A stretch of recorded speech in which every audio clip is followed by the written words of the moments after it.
One educator, recognizing the signs and choosing to report them, was all it took to save her student from sexual exploitation.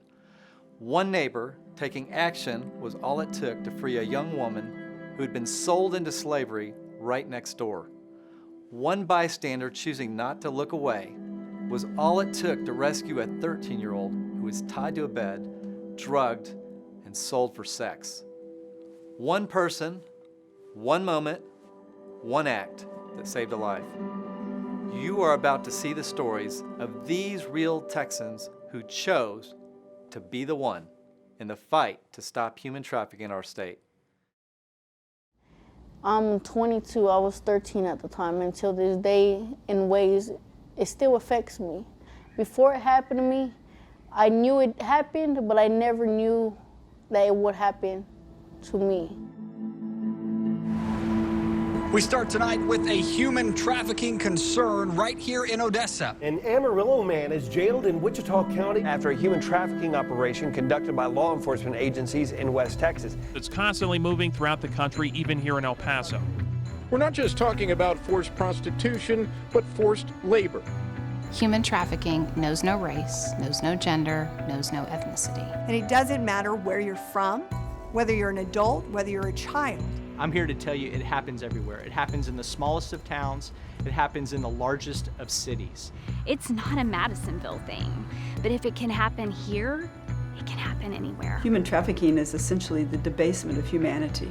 It is humanity at our worst. It's happening in your backyard and right next door to you, and you cannot ignore it. Somebody's life depends on you.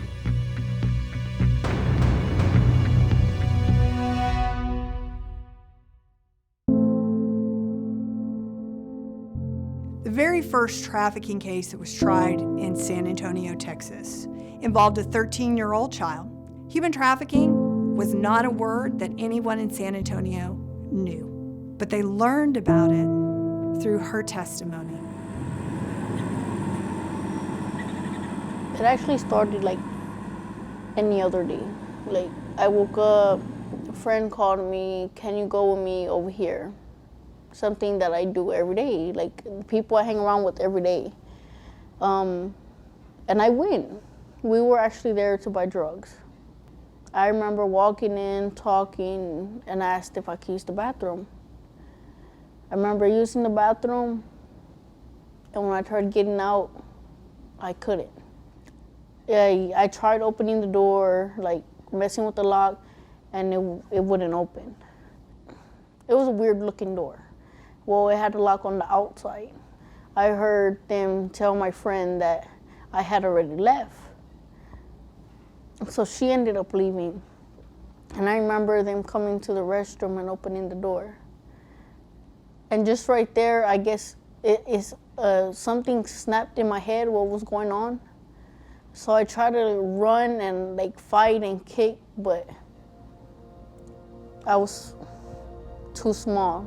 It was two grown men. It's just that girl. She's that type of kid. Well, what is that exactly? She's somebody's baby. She's somebody's daughter. They're somebody's son. And they matter. All of them matter. And nobody should exploit people at their lowest point. Human trafficking is modern-day slavery. It is the exploitation of men, women, and children by third parties for their own profit or gain. This is a problem, a social problem, and a crime that needs all of us to play our part. It's a planned community, so the bottom line is that everybody that came here was just suburbia. It was, attracted families. That was the whole idea of the Woodlands. So it does tend to be very quiet, relatively boring, and a lot of people call it a bubble. This street, specifically with only the 6 houses, we're usually just sitting out here with the kids playing around. So if there is ever a car that comes in, which is only really 4 families that ever come in or out, we get up and we move. So it's a huge difference when there's multiple cars coming in all the time, like we're constantly getting up and getting down. For the most part, every person that's coming by, and if there's a strange car, everyone that's sitting out here, we're all sort of, who is that? So I got tired of walking to the window every 30 minutes and taking photos with my iPhone of the cars coming and going. We had gotten our father-in-law a deer cam And I set it up, and after the first day I came in and I put the memory card in, and I think it was like 42 cars had come in and out of our street.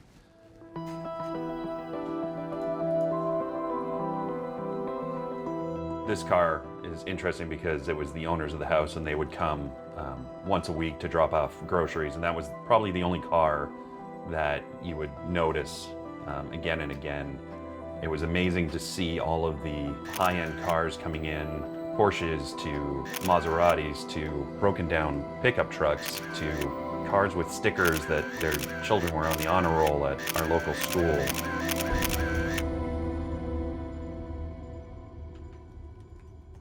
I did a very simple search. All I did was search for the house. And I came across an ad on Backpage.com. And actually on this page, I typed in Rolling Mill. And sure enough, it came up. You know, just a simple search of the Woodlands. Even today, you're going to find escorts and all kinds of things. But it was very alarming to see my street name on here with this ad, with these women and the services that they were providing. It was quite shocking. The neighbors started contacting the sheriff's office and started saying, hey, there's something wrong with this house. There's something not right. There's a lot of men going in and out. There's a lot of traffic. There's a lot of traffic after hours, which is very unusual in this neighborhood because this house is located on a cul-de-sac. I can recall calling my supervisor and telling him, you're not going to believe this. We have a human trafficking case in the Woodlands. One of the realities that we discovered during the investigation is these women being held against their will were being raped daily, over and over again, at this residence. They'd pull in and then another car would pull in and they'd wait and the one car would back out, and it was a constant flow of traffic. It was like a locust. They just kept coming and coming, and then when we knew exactly what was happening in there with these women, it was really disheartening, especially having two daughters. It's very frightening. And we realized that these same girls were being transferred not only in Montgomery County, but also to Harris County and being sold in other locations for sex, over and over again, from one spot to another spot. And this led to an even larger investigation that we discovered was in New York. And we discovered that these women were being brought in for this purpose from China. And we have another breaking news alert out of Montgomery County. 4 arrests linked to a human trafficking bust. They discovered 4 different locations the girls were being taken to. Prosecutors say in this case they found 8 victims, women who are Chinese nationals around 20 to 30 years old. We're our brother's keeper. We're supposed to watch out for each other. And that's what these neighbors did. And they shut down an organization that was a multi-million-dollar organization that did nothing but hurt people. The day that I was watching the news and I saw the bust had happened, I was ecstatic. With one phone call, he literally changed everything.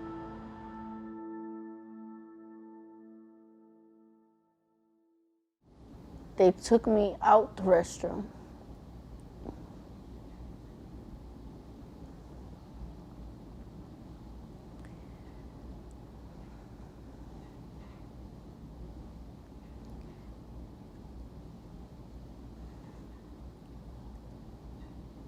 And I remember just being so scared because I didn't know what was going to happen.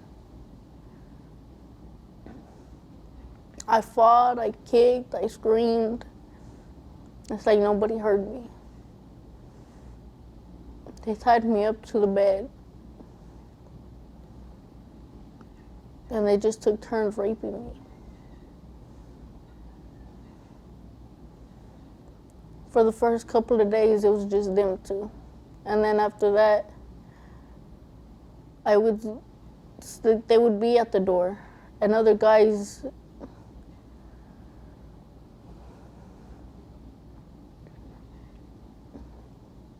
that would come to buy drugs, they would tell them, pay me, and you could basically rape her.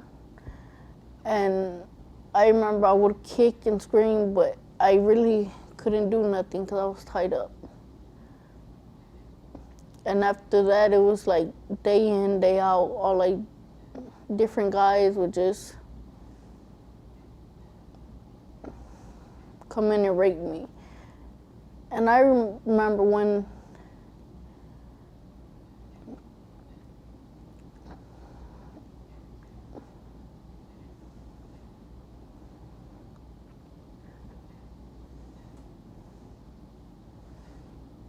I guess they got tired of me fighting and kicking, even though I couldn't really, it wasn't doing nothing. They started shooting me up with drugs. And at that point, I guess after so much of it, I couldn't fight no more. I remember them threatening me with a knife, telling me they would kill me. And I remember at one point, I told him, just do it. Because I had already given up hope of me getting out. Even though after them shooting me up with so much drugs and me not being able to feel it, I knew it was happening.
Life in prison or the death penalty could await the truck driver charged with transporting at least 39 illegal immigrants in a sweltering semi-truck from Laredo here to San Antonio.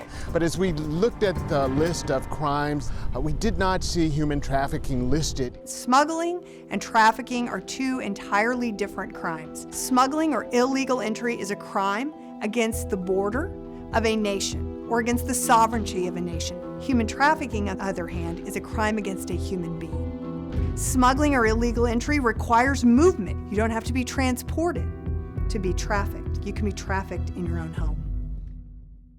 And that breaking news coming as we've just learned that the couple accused of holding their nanny hostage for years has been granted bond and will be released from jail. Folks who exploit other people for a profit, they do so for that profit, and will do that in any industry where they think they can make money off someone else that they're exploiting. Court documents show the woman worked nearly 20 hours a day here inside the family's home in a gated neighborhood in Katy, where prosecutors say the woman was mentally and physically abused, was refused access to a phone, and was only allowed outside twice a day to walk the couple's children as an unpaid nanny. It really is about using lies, deception, abuse, be it physical or sexual abuse, to make someone do some kind of work for a profit. That woman has now been rescued from what is being called a human trafficking situation. There have been multiple cases where immigrants have been promised the American dream. They've been promised a green card where they have the opportunity to come and work in a satisfying position that they can use to protect and take care of their family. It was an offer he just couldn't pass up. They said they're going to pay me $15 the hour and they're going to give me 60-hour guarantee a week. And they didn't pay me the 15 promise, they paid me $6 the hour, and they didn't give me the 60-hour guarantee, they gave me only 20. Traffickers will use a variety of tactics, both to recruit victims into a labor trafficking situation and or to maintain them there and to maintain control over them so that they keep working.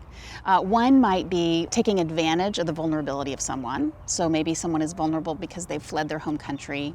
we complain, you know, and the immediately thing that the employer did is to threaten me. And threat the group of workers said, you don't like this, I'm going to send you back to your country. They may take advantage of someone's vulnerability because they have substance abuse issues and or poverty, simple poverty, and or they're faced with some other kind of oppression. Traffickers identify vulnerability in someone and exploit that vulnerability.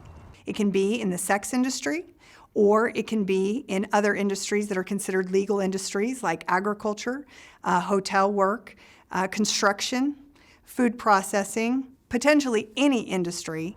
If someone uses force, fraud, or coercion to make someone else do some kind of work or labor or commercial sex activity, that is considered human trafficking. A common misconception about human trafficking is that it only affects women and girls. And yet what we know from the research and we know from the practice working with victims and survivors is that it also affects men and boys.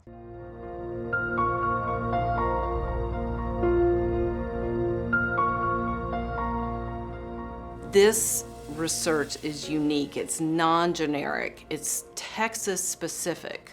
And it's innovative because few states have any research like this that can say it is specific to its state. What we found is the prevalence is 79,000 minor and youth victims of sex trafficking. What we found in labor trafficking, 234,000 labor trafficking victims. I mean, those numbers are astronomical for the state of Texas. Minor and youth sex trafficking cost the state of Texas approximately $6.6 billion over victims' lifetimes, and traffickers steal approximately $600 million annually from victims of labor trafficking in Texas.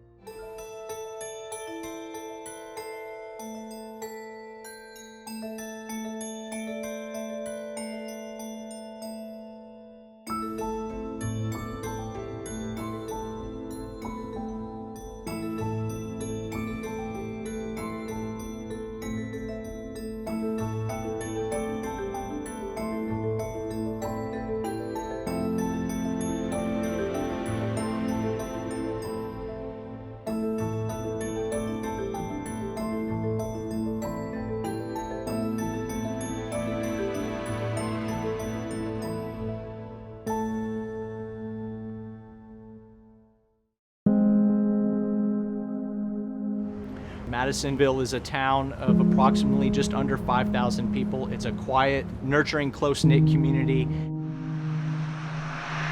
It is the idyllic community where people want to come here and retire, or people want to come here and this is where they want to raise their children because it's such a warm and gentle community. It's safe.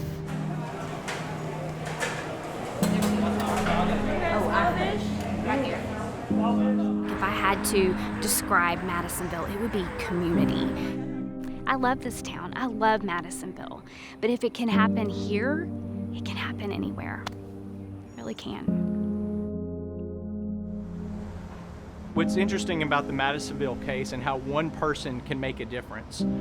One citizen of Madisonville reached out to law enforcement because she saw something that disturbed her. She saw what she believed was a young child, a young girl getting assaulted.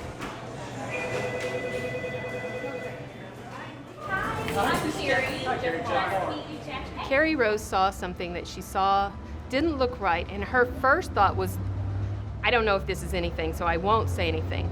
I was getting ready to turn right onto my road, and I noticed a really high-end Mercedes.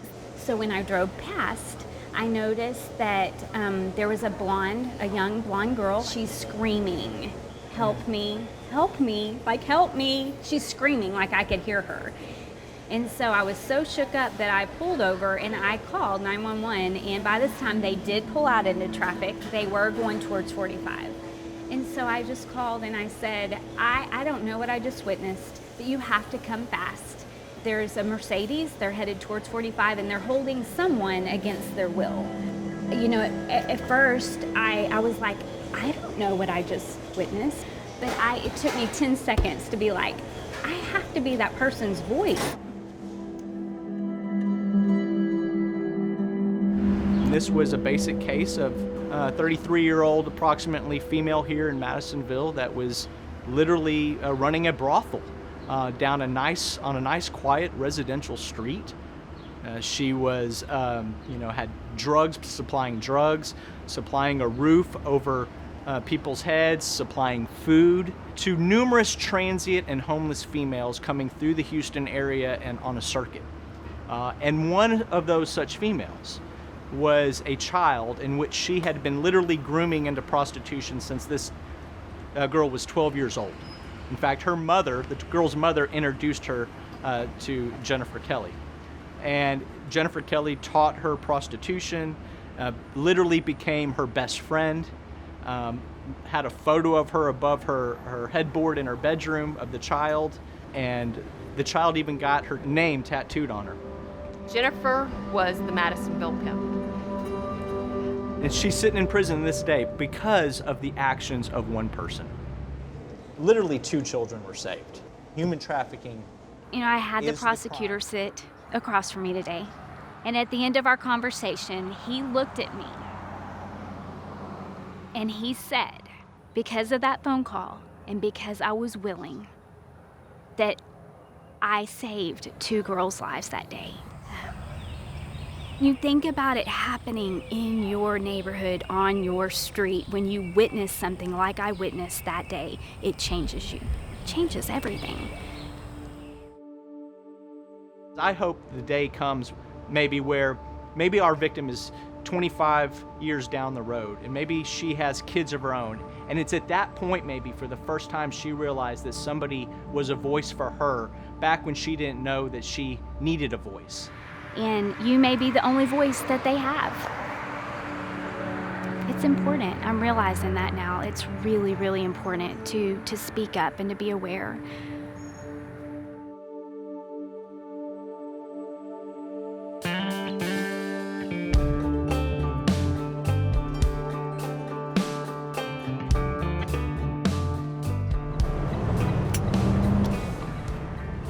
My name is Antoine Sattler. I've been driving a truck for 22 years. Truck drivers, we're all over the country, and so I wanted to take this opportunity not only while I am out here on the road driving and making sure that America gets their goods and doing a job to support my family, but maybe I can also make a difference in someone else's life out here while I'm performing my job.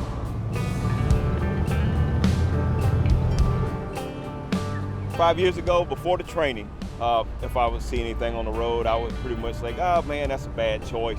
Maybe the local authorities will handle it. Now that I've had the training with Truckers Against Trafficking, you realize that it's not a choice. And so having that training, now you can actually kind of reach out and try to get them the help that they need. At Walmart here, we have the 800 number that's posted on the side of our tractors. Anytime that we see any questionable activity, we can give the hotline number a call and try to get these people help. Some of the red flags, if you're at a rest area or a truck stop, you may see maybe a minivan or maybe a large SUV kind of parked amongst the driving area here, the parking area where the drivers are here taking their breaks, and that's some of the things you can look out for. Even your people that drive buses and RVs, people on vacation. If you see something, report it, say something. Don't be silent. You could be saving someone's life. I'm just one of hundreds of thousands of drivers out here today on the road. Just think if we all put our eyes and ears to this problem, what we can do to eradicate the human trafficking problem in this country.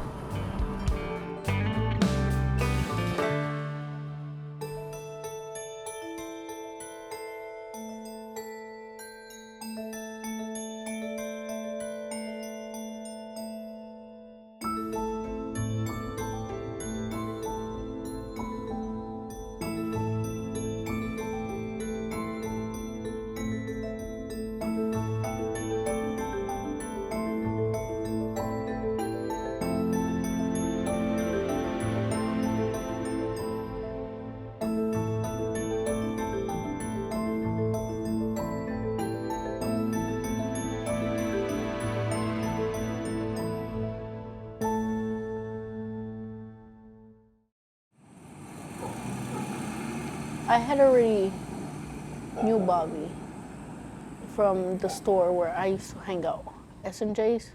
Before that, I had always pictured him as like a big brother, because he would always tell me, you're too young to be out here, like go home. What are you doing? Go to school, do something. This is not the life you want.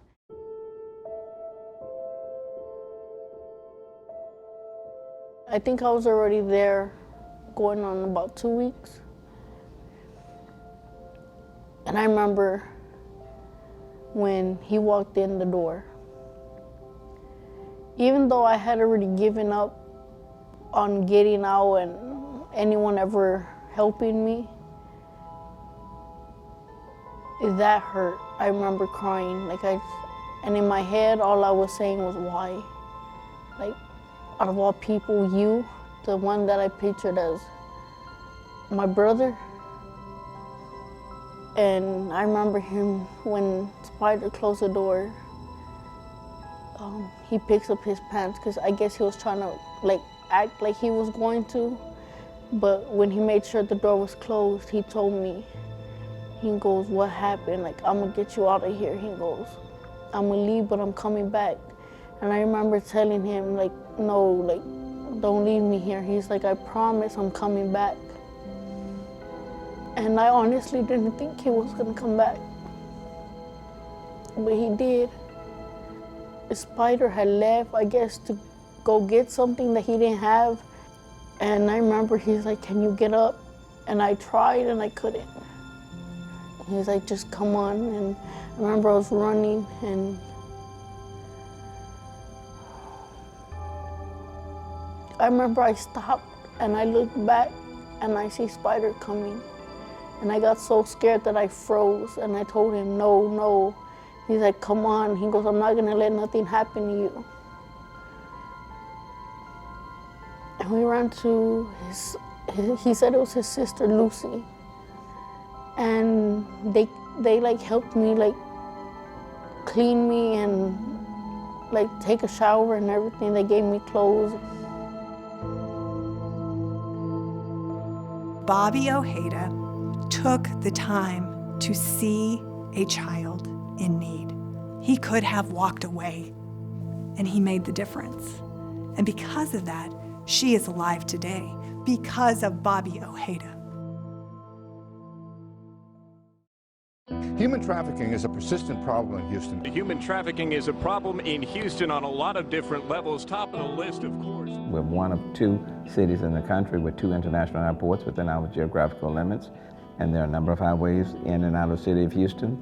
Our waterways, we're right here at the port, which make us a prime area, so to speak, for human trafficking. People, for example, engage in sex trafficking. That's an everyday phenomenon that we're trying to reduce. People being victimized in terms of labor practices. That can occur almost every single day, sometimes closer to you than what you may realize.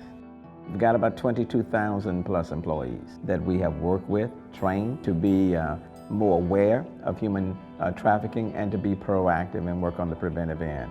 We have worked to bring in the external partners, like the taxi industry. And so they've been generating emails and text messages. We send out text and email blasts to our drivers to give them the warning signs and what to look for in regards to human trafficking. We have 50 cabs in the Houston area that have signbacks on them, and these cabs generate about 9 to 12 visual impressions per mile they drive. But you have these taxis that are traveling on our streets, interacting with people in real time on a daily basis, and that they represent an additional set of eyes and ears, and they are texting and emailing and providing information. You know, you don't want to just be the hub for, you want to be the hub for the solutions. And that's our goal. We believe we can eliminate trafficking in the city of Houston if everyone does his or her part. And it's about getting people engaged, getting people to be in a proactive position, and one person can make a difference. Can you imagine what 2 or 3 can do? I think it's important to remember that while investigators and prosecutors and social workers and counselors are doing great work against human trafficking, they cannot do it alone. They can't be the eyes and the ears on the street, in the neighborhoods. in the nail salon, out on the farm, to really recognize when things are not right.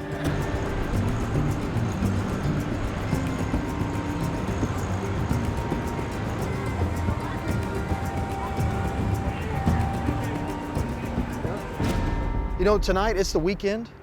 We are working. This is our non-traditional shift.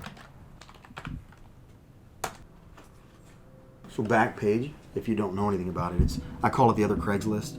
It's where you can find the people that are offering sexual services. A lot of these are adults. Some are minors. Picking them out is a little bit of a challenge. So this one is advertising 18 years old. There's her telephone number. Matter of fact, we know this kid. My name's Eliseo Mata. I'm with Barab County Juvenile Probation with the gang unit. Besides the traditional duties that we have, which is going to be checking on some kids that are on probation and have curfews. Probation. And then there's an actual case that we want to try to take a stab into tonight. If we can locate her. It's an ad taken off Backpage that Eliseo found. He knows this youngster. It says 19, but her age is what? 15. Gangs who used to primarily traffic guns and drugs are now turning to trafficking children. Because unlike a bag of cocaine, once you sell it, it's gone, you can sell a child over and over and over again. We're doing a whole lot more than just chasing down a little bit of drugs or, you know, people who are violating their probation. We're fighting the big stuff, which is what I call the commercial sexual exploitation of kids. I talk to a lot of parents who think, oh, this happens only to kids in those neighborhoods or kids who are in foster care, and actually, no, it doesn't. All children are at risk for human trafficking, but there are certain risk factors that heighten that risk. Kids that are truant, kids that are homeless, kids that have been turned out or have run away from their homes, kids with learning disabilities, mental disabilities, physical disabilities, kids with addictions. The key that makes children most at risk for trafficking is accessibility. If the trafficker can access you away from the people that are supposed to protect you.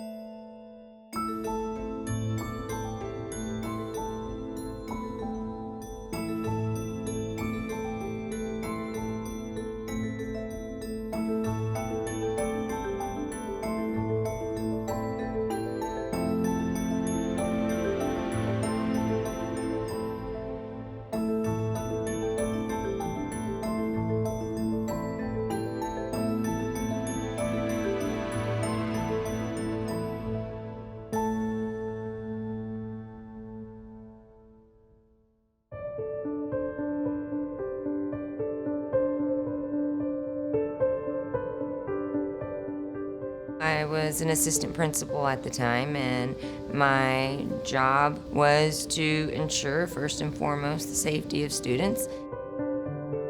My relationship with Kay was one that was quite unique. This was a student that was very independent, was very bubbly, very energetic. She never got in trouble at school. There were never any issues at school. Great attendance, great grades. Things began to take a turn in a negative way she started to let her grades slip. There were increased absences. Then that turned into flat out absenteeism. She was quiet when I did see her. She was nervous. Her physical appearance had changed drastically. I asked her, "Who's hurting you?" She told me, "You will never know. I promise you, Miss Yamaguchi, you will never find out who's hurting me." What the text said was you need to contact these administrators in reference to a young girl who's possibly being pimped out in Pleasanton and Stockdale. It's a high school, beautiful campus, probably upper middle class to middle class kiddos that go there. Then one day she came in, and we were working at that point with deal with the detectives at the time, so I was able to stall her, and then that's when the vehicle was searched and the father's phone was found. It was her father. He had been recently released from prison, so she didn't know her father.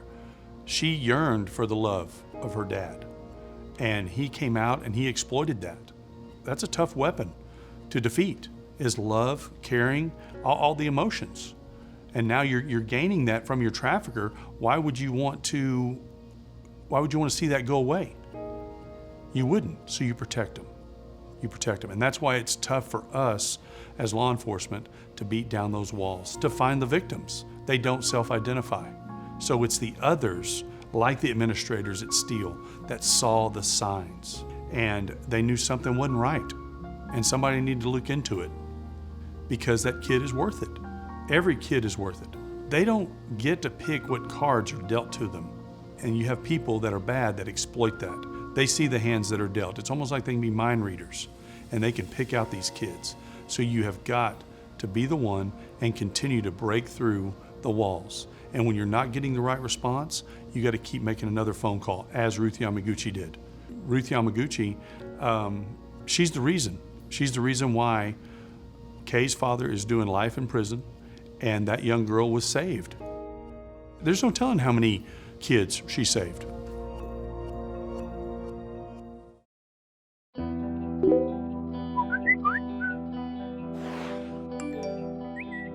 In today's world, teaching kids internet safety is just something we have to do.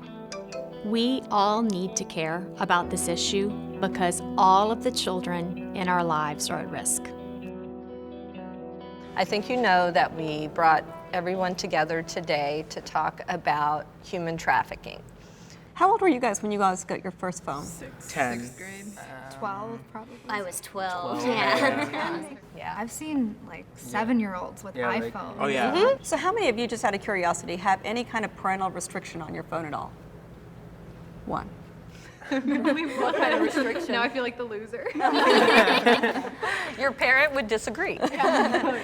Yes. So what kind of restrictions? What can't you do? Well, they have like a cutoff time for me at night. So when it's past 10 o'clock, I have to turn my phone. I can't take it with me to bed. I have to leave it out charging by my door in like the living room. It's very typical for teenagers to get upset with their parents because there's some rule or something that they don't agree with. So you have a stranger on the outside who's giving you a promise of something better. So you can come live with me. There will be no rules. You can have your phone 24/7. We can travel. And so that's very alluring to children who are searching for some acceptance from some adult.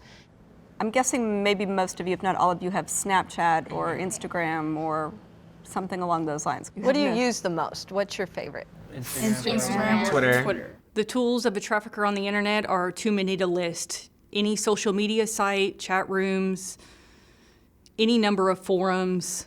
We live in a society where exploiters can access our kids not only in the malls and in youth shelters, but also in social media apps, in interactive games that they are constantly playing online. And so it's become much more efficient for traffickers and exploiters to access kids that way. Me and my friend made this group chat on this messaging app, and it's like an open group chat, so if anyone looks up the tag for it, they can just join it. And then people just started like adding themselves to it and coming into it. From their profile picture, these are like grown men. These are not high schoolers. They'll contact me or they'll message me because they can see my account, and they'll be like, hey, what's up? And your profile picture is you? Yes. So they know that you are not an adult, Yes. woman? Yeah. Yes.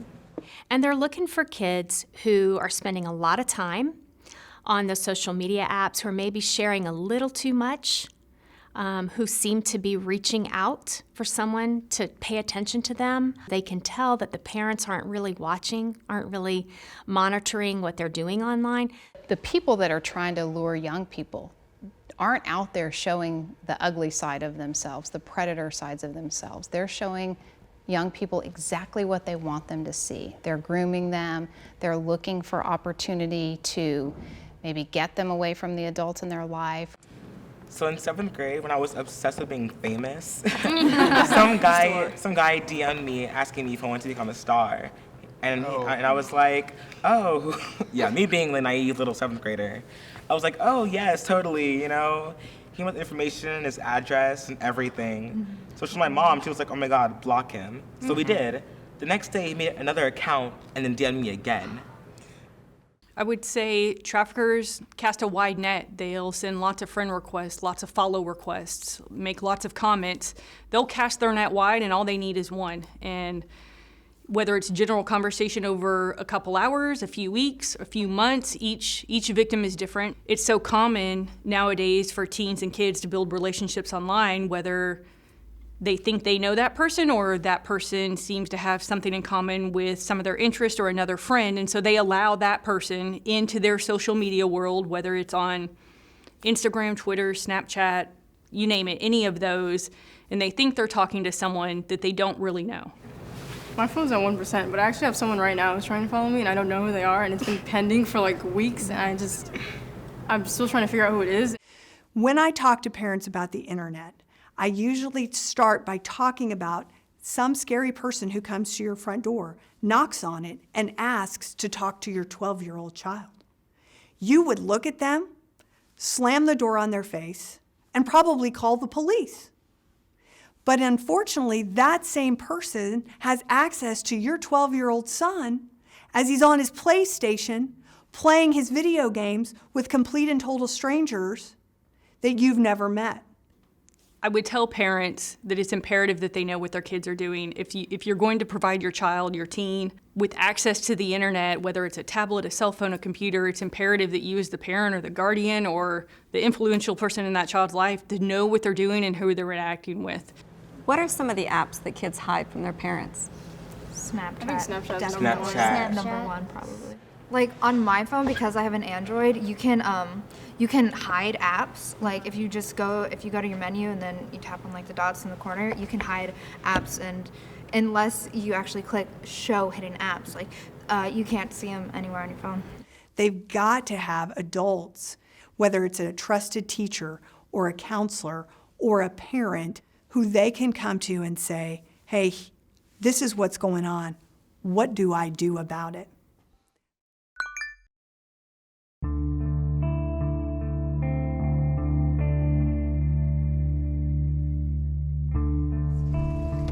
I am Tanya Stafford.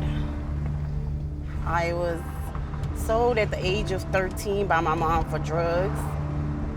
I'm a survivor of human trafficking. We are headed to the last house that I was kept for 8 of those 10 years. So we are headed to Nachita Street over here in Pleasant Grove. It's a part of Dallas.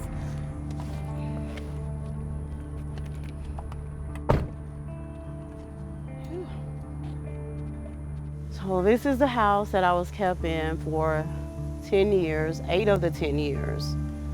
And this is Elnita's house, my neighbor that saved me. As the Bible speaks of, love thy neighbor like you love yourself, and that's what she did for me. So if it had not been for Elnita Hamilton, I would probably be dead today.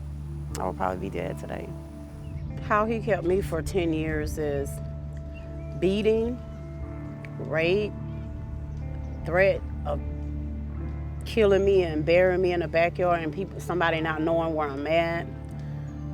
If you leave, I'll find you. You can't get away from me. Your mama didn't want you. Your mama sold you to me. Nobody wants you, nobody cares about you. All those years, 10 years, that's all I heard. And you have to understand, I heard that from my mama too. They don't have a positive relationship in their entire life. There is no one for them to reach out to. I mean, at least they think that, right? They believe that. Human trafficking is really about the dynamics of the exploiter with the victim. But I wasn't chained up. I was chained in my mind though, as far as the fear. I was raped on a regular basis, told what to do, when to do, how to do, and if I did not get beat and raped. You know, once you've been beaten, you don't have to be beaten that many more times to know that the beating's coming. So you do what you need to do, or you just defer to that person. I'm gonna stay right there and reluctant to receive your help.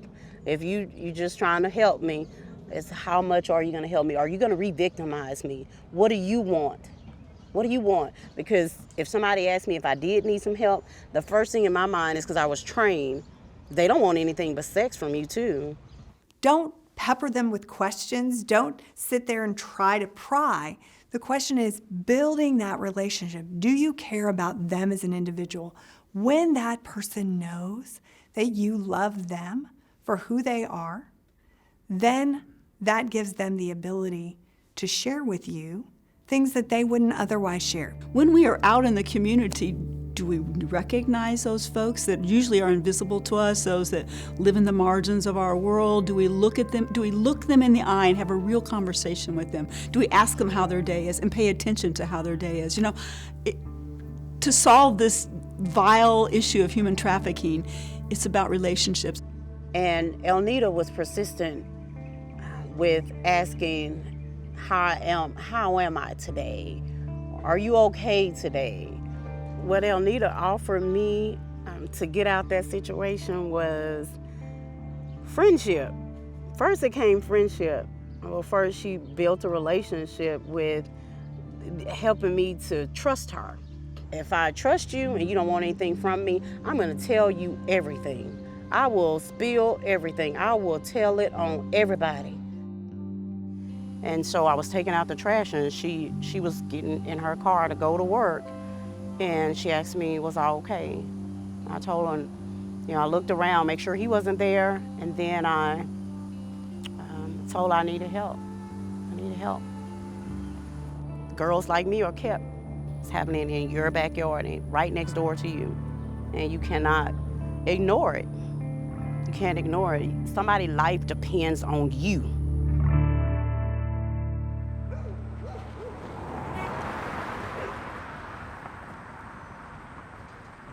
We're on Vargas, not even 2 houses from where I was raped and used for human trafficking and sold for sex. Since it happened, I have not come over here.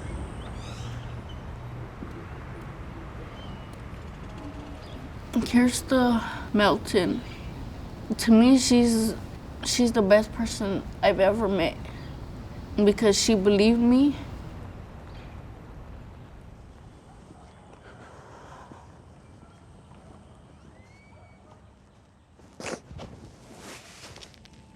And I remember her promising me that she would put them away to where they wouldn't get out.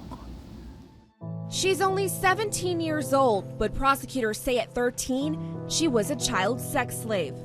Did they sell you to other guys? Yes. Investigators say brothers Bobby and Juan Moreno locked the girl in a bathroom after she went to their East Side home. The girl says both men repeatedly raped her and told her cruel things. And I deserved it. Living in fear, the teen says the Moreno brothers threatened her and her family if she ever spoke out. If I ever try to get away and I said anything, something was going to happen to me or my brothers. The state is expected to rest its case on Monday. Now, if convicted, Moreno is facing life in prison. His brother, Juan Moreno, is serving 4 life sentences. And then that jury went back and they deliberated. And they gave life sentences across the board. And this jury stayed. They stayed to talk. And they looked at me and they said, you tell her that we gave life because she was worth it. She has sacrificed on behalf of other people. The pain of telling her story, the struggle to tell that story and relive those moments in her life, she did it because it will help others. She is sharing this story specifically so that no one has to suffer what she has.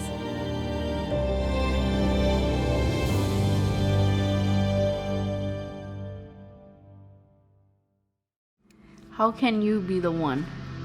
Pay attention to the people in your community, your surroundings, and report red flag behaviors. Do not wait to call. Make your report timely. Those moments matter. Don't approach traffickers yourself. That can place you, the victim, and any future prosecution in danger. If the conduct you have observed is an emergency, call 911 and tell them you believe you have observed human trafficking. Don't worry about being wrong. Your call may be the one that saves a life. If it's not an emergency or you need to remain anonymous, call the National Human Trafficking Hotline at 1-888-3737-888. Provide actionable information, descriptions of cars, descriptions of people, when and where you saw the conduct, and take a picture if you can safely do so. Those details make a difference. You are the one person, the one moment, and the one act who can save a life. You have the power to be the one.